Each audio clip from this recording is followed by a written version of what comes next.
DC Young Fly said some shit about Rick Ross today that touched my soul, and I can't wait to talk about it. We're going to after a quick word from our sponsor. Want a live interview with Viral Hip Hop News? Email me, Sam Ant, at dlsmediainc1@gmail.com. Let's go. That's right. If you are an artist or an entrepreneur and you want your music or brand promoted here on Viral Hip Hop News, email me, dlsmediainc1@gmail.com. Again, dlsmediainc1@gmail.com. You'll see the email scrolling across the screen throughout the entirety of this video. Hit me up. I got a promotional package for you. Got interviews for you.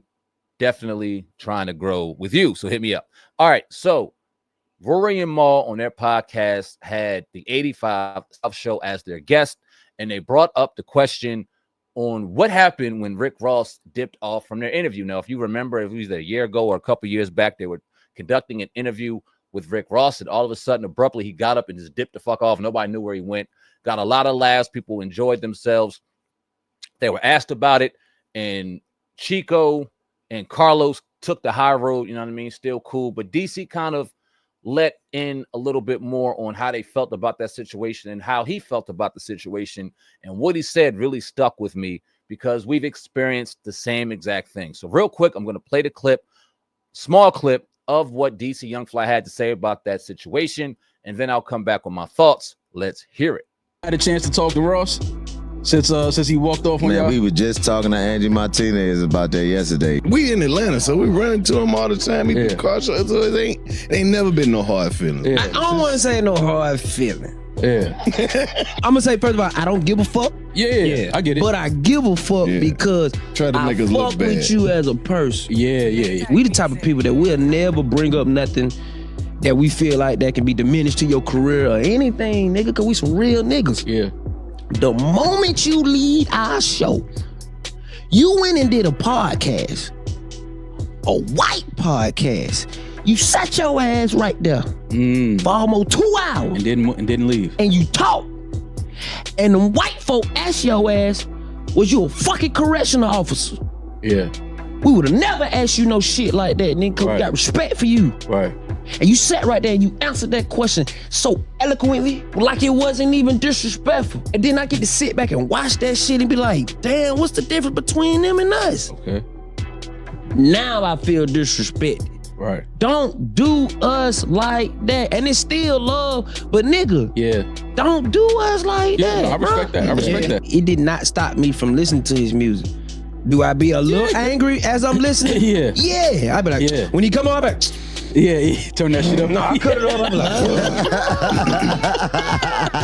like, All right, shout out to Rory and Mal's platform. Go check that interview out in its entirety with the 85 South Show. I'm glad that they collabed and did their thing. So listen, a couple years ago, back when Lunel remembered us and she used to interview with us pretty consistently, there was a time, I believe it's probably one of the last times we actually interviewed her, where she came into the interview and she had a house coat on. She had a wrap on her head. She looked like she had just woke up.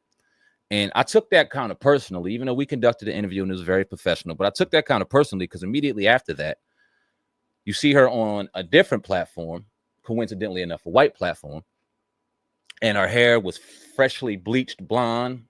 You know what I mean? Taper was tight than the motherfucker. You know what I mean? Outfit was on point, looking marvelous.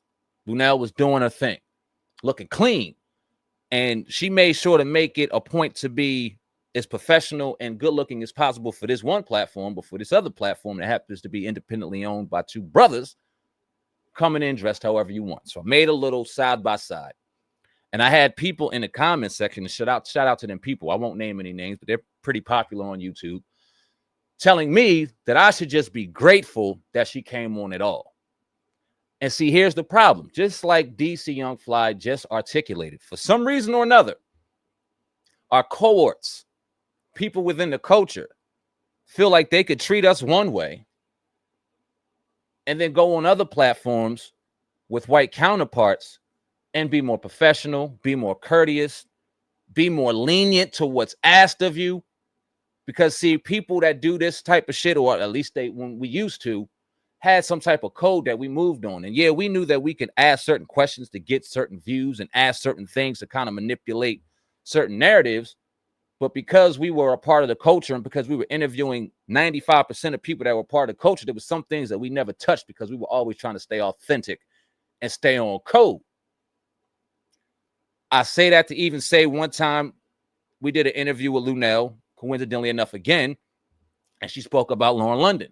And she said some things about Lauren London. I put it in the title. I quoted what she said about Lauren London. I didn't make anything up. I didn't overextend. I put exactly what she said as a quote in the thumbnail. The shit started going crazy. She hit me up. She said, "Can you take this out of here? I don't like the reaction I'm getting." Now, mind you, I'm doing some very good views an hour, which means I'm getting paid. And all I did was quote exactly what she said. You know what I did without question? You know what I did without hesitation? I changed the title, and it messed up my flow. But I didn't care because that was me staying on code.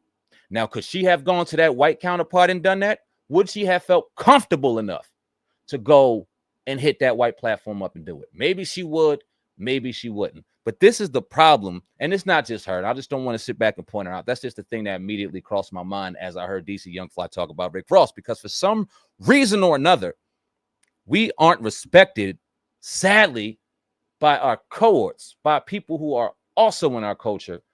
We aren't given the same respect as our white counterparts. And you would think, given the circumstances, given how we move, given how the climate is in 2025, that we would just move a little bit on code more together. And still, it's some self-hatred. It's just, we don't look at each other with the same self-worth as we do our counterparts. It's still kind of the same old shit. And that's disrespectful, and it's frustrating. And when I put that meme up, that created meme that I put up a couple years ago, that's what I was trying to articulate. Was I grateful that she came on our platform? Absolutely. Was I grateful that she blessed our platform more than once and everyone else who has blessed our platform? Absolutely. But when you put in the work, when you put in the time, and you're recognized as a solid, credible platform, independently owned, you would like to be treated with just a little more respect from your cohorts in your culture. That's just my 1-2. Y'all leave a comment in the comment section. Let me know what you think of what DC Young Fly had to say about Rick Ross. What I had to say about the situation. Let me know if you agree or disagree in the comment section below. I appreciate each and every one of y'all. Sam Ant, CEO of the brand Viral Hip Hop News. I love each and every one of y'all. Till next time, till next story. Love yourselves, and most importantly, love yours. And we out of here. Deuces.